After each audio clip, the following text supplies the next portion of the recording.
Finalmente, Konami ha decidido retornar a consolas y PC con una de sus sagas más importantes de toda la historia, Metal Gear Solid. Además del remake de la tercera entrega que se está preparando para vaya a saber uno cuándo, también ya tenemos entre nosotros la Master Collection Volumen 1, que se estrena estos mismos días. Siendo que los 3 juegos principales que trae esta recopilación han sido importantísimos no solo para la industria en general en sus momentos de salida, sino también para mí, que he tenido la suerte de jugarlos incluso en sus días de lanzamiento originales, os propongo revisitar lo que es probablemente la entrega preferida de la gran mayoría de seguidores de esta franquicia, Metal Gear Solid 3, Snake Eater. Es sumamente difícil hablar sobre cualquiera de estos juegos, no solo porque ya ha hablado todo el mundo de ellos, sino porque Kojima, su autor, es realmente, a pesar de lo que digan sus haters, una mente brillante que sabe impregnar a sus obras con muchísimas capas, referencias, sentidos, guiños y cargas simbólicas por todos lados, por lo que cualquier cosa que uno pueda llegar a decir puede ser sumamente acertada o puede ser tremendo desastre. La interpretación de las obras de Kojima pueden llegar a ser tan rebuscadas como sus trabajos mismos. Ahora bien, a pesar de esto, podemos acercarnos a alguna interpretación válida del mensaje principal de este juego tomando en consideración la relación entre ciertas corrientes culturales y las problemáticas que plantea la obra. Y este mensaje revela, sorprendentemente, una exposición vulnerable de parte de su director Hideo, tan apreciado por todos nosotros.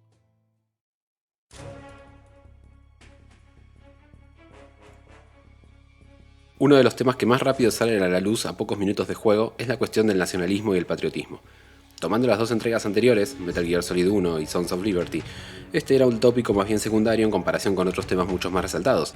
Las tensiones políticas, las amenazas terroristas y las secuelas de la guerra sobre los personajes en el primer Metal Gear Solid, por ejemplo, o la visión sumamente pionera del segundo juego en donde se problematiza el concepto del meme, las teorías conspiranoicas y el impacto comunicacional de Internet. Metal Gear Solid 1 era una lectura más sincrónica sobre varios temas en pleno año 1998, y Sons of Liberty parecería ser una mirada sumamente vanguardista y adelantada a su tiempo sobre los cambios que estaban comenzando a venir en el 2001 y con la llegada del nuevo milenio. Ahora bien, Snake Eater es una lectura sobre el pasado, sobre problemáticas consideradas del pasado, aunque también, necesariamente, constitutivas de nuestro presente.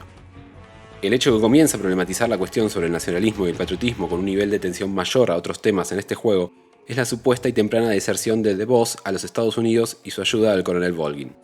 Aquí se abre una brecha que marca cierta pauta de discusiones en el juego y que dura incluso hasta el mismísimo final, uno de los más recordados y queridos en el mundo de los videojuegos. Incluso graba a fuego las interrelaciones entre los distintos personajes, no solo por el conflicto principal entre Snake y The Boss, sino también que marca el tempo entre el protagonista y Eva, personaje con quien varias veces queda expuesta cierta desconfianza, o en los encuentros con Ocelot, también denominado Adam en su papel de triple agente secreto.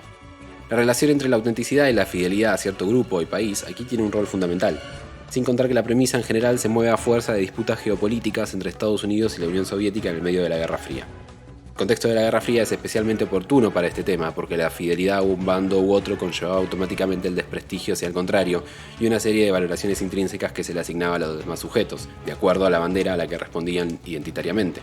Hay quienes sostienen que, a pesar de lo que habían sido política y socialmente los últimos 2 siglos, las 2 guerras mundiales del siglo XX fueron las que pusieron a discutir sobre la mesa de manera global ciertos conceptos que para todos nosotros hoy están dados como naturales, como son muchos derechos civiles y humanos, la paz, la cultura, la libertad, la democracia y un larguísimo etcétera.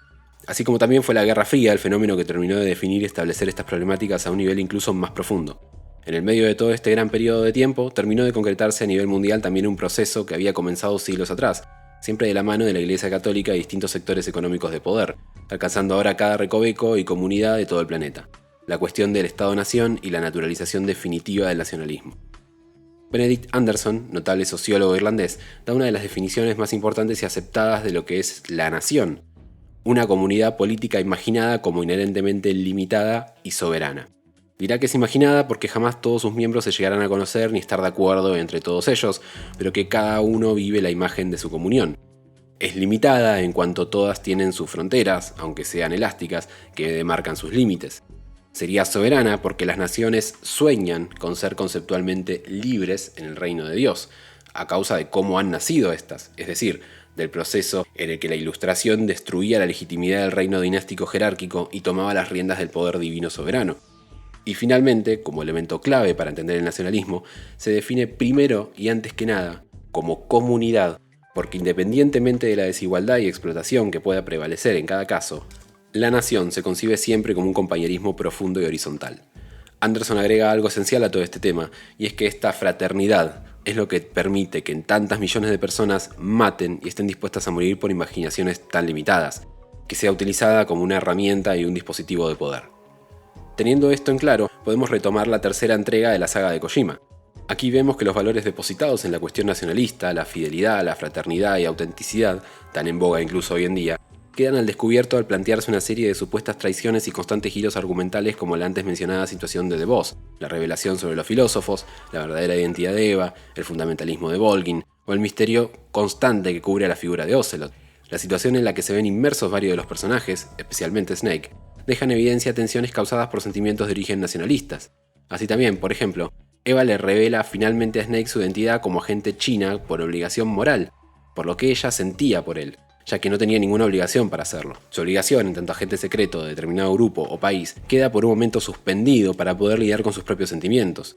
El dolor que siente de Boss durante todo el juego es por saber que con sus acciones socava a su propia individualidad y prestigio en pos de un supuesto bien mayor. La culpa y miedo de Sokolov vienen a causa de haber creado un arma destinada a objetivos destructivos y verse forzado a trabajar para ellos. Comenzamos a ver así que todo el núcleo argumental y la parte más dramática de la obra viene dada por este juego de contradicciones, el vaivén entre los individuos en tanto sujetos y el contexto político y social en el que están inmersos. La dualidad sujeto-sociedad, o poderes sociales, marca los tempos dramáticos de la obra, y al interno de todas estas relaciones se encuentra siempre la cuestión patriótica, la cual será retomada un poco más adelante para terminar de explicar cómo se define el mensaje principal.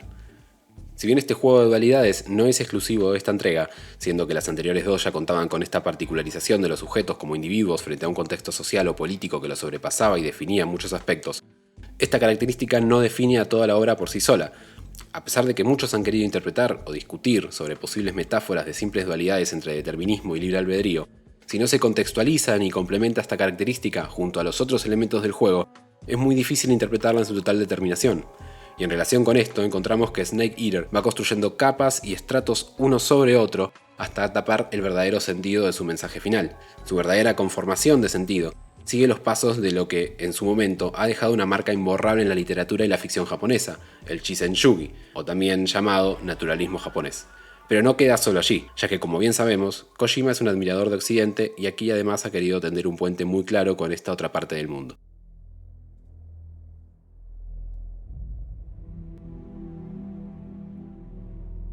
Ante todo hay que diferenciar claramente lo que representó el naturalismo europeo del japonés.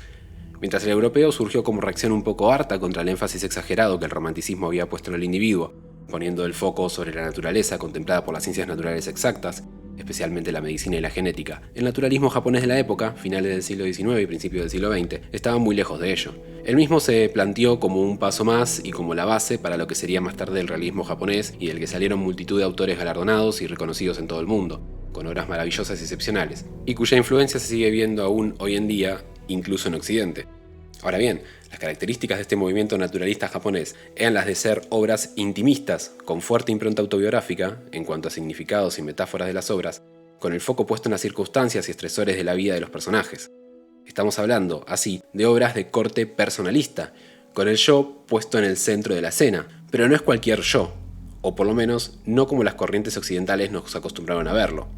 Mientras el romanticismo europeo, por ejemplo, también considera al yo, a los sentimientos y hasta al proceder bajo una lógica irracional de los personajes como elementos medulares, en el Shinsengumi encontramos que el elemento fundamental de las problemáticas planteadas son la relación entre los personajes y la sociedad.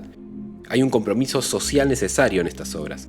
El malestar por las funciones a cumplimentar, el rol a seguir, los estresores de la familia, el Estado, el ejército o la sociedad en su conjunto, eran temas centrales con los que los personajes lidiaban estratégicamente, lejos del desencadenamiento irracional o irreflexivamente sentimental europeo o estadounidense.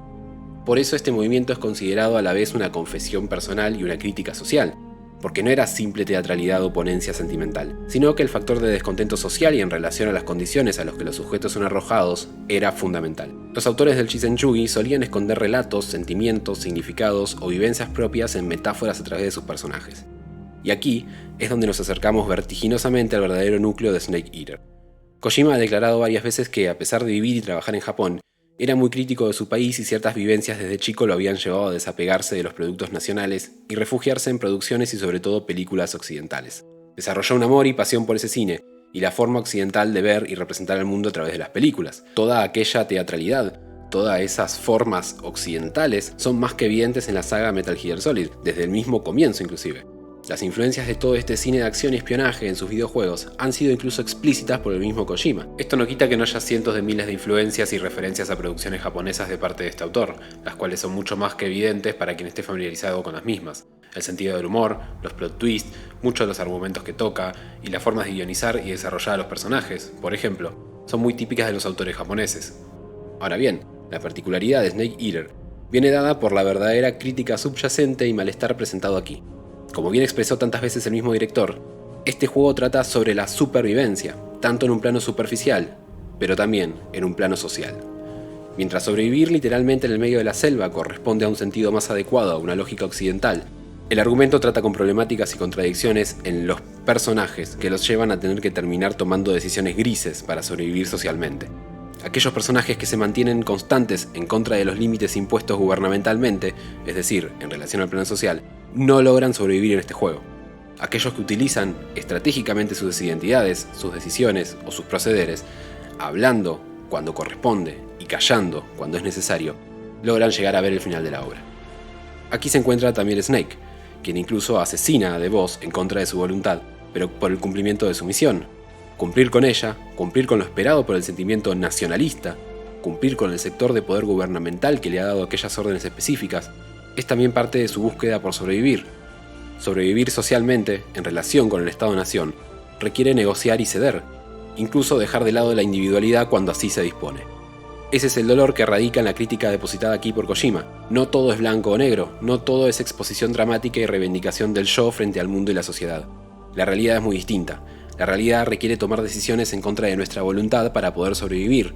Eso es lo que la corriente literaria Shisen Yugi entendía por natural, de hecho, las condiciones normales que envuelven a los personajes. Como afirmaba metafóricamente Kato Shuichi, el naturalismo consistía simplemente en la vivencia de las 4 estaciones del año.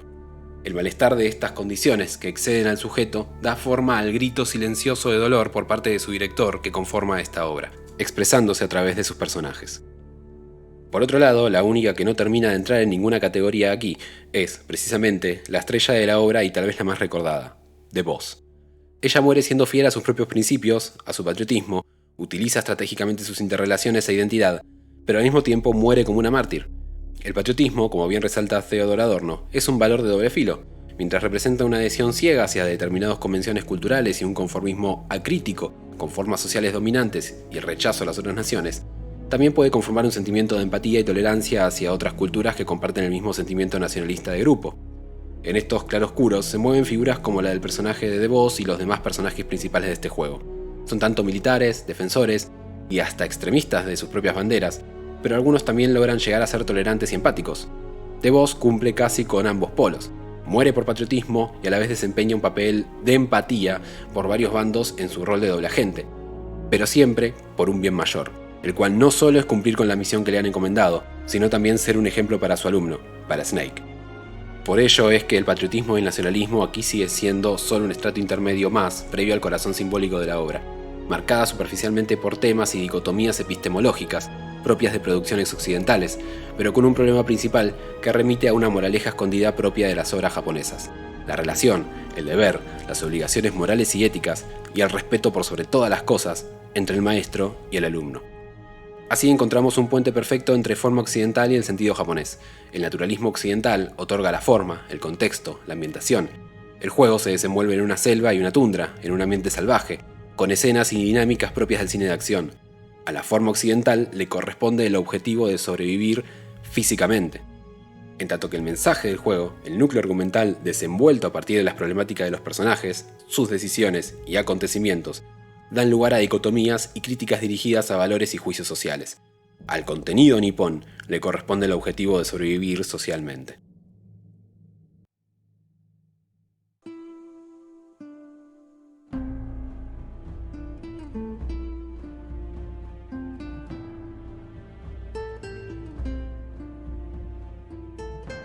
El dilema patriótico planteado alrededor del drama de Snake y The Boss que atraviesa todo el juego forma solo una capa argumental más. un poco más cercana al núcleo sensible que compone la crítica vulnerable de Kojima que todo el contexto formado por las discusiones geopolíticas, las ojivas nucleares de Volgin y el legado de los filósofos. Todo eso sirve para enmarcar y expandir la saga de juegos, pero el núcleo principal de Snake Eater es otro. Es un núcleo que queda al descubierto teniendo en cuenta tanto a su autor como a la obra al mismo tiempo. Tanto lo que Kojima quiso poner en el centro de la escena, especialmente de sus últimos compases, como lo que nos cuenta esa tensión especial entre Snake y The Boss. El último saludo de Snake a la tumba de aquella que había sido su mentora es uno de los mejores finales de la historia de los videojuegos, no por el aura patriótica nacionalista que superficialmente desprende, sino porque representa un valor social, el del respeto, amor y dolor del protagonista por la enseñanza dejada por su maestra. No es necesariamente un saludo a un oficial superior caído, es un saludo a un maestro que se mantendrá tutor aún después de la muerte a través de todo aquello que le ha legado. En su superficie, es decir, en su forma, patriótica occidental, es un saludo militar. En su significado, es decir, en su contenido, es una demostración de respeto y agradecimiento por lo que ella le ha dejado para seguir enfrentándose al mundo.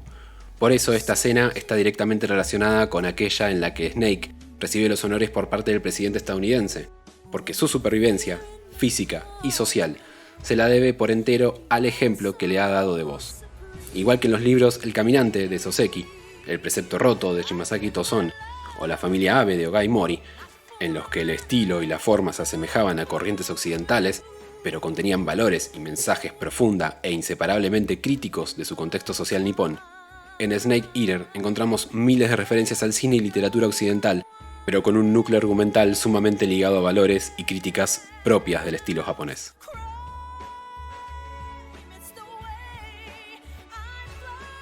Si te gustó el video, el contenido, el abordaje o la temática, podés dejar algún comentario, darle like y suscribirte, ya que el feedback nunca viene mal y aún me encuentro trabajando en muchos otros videos.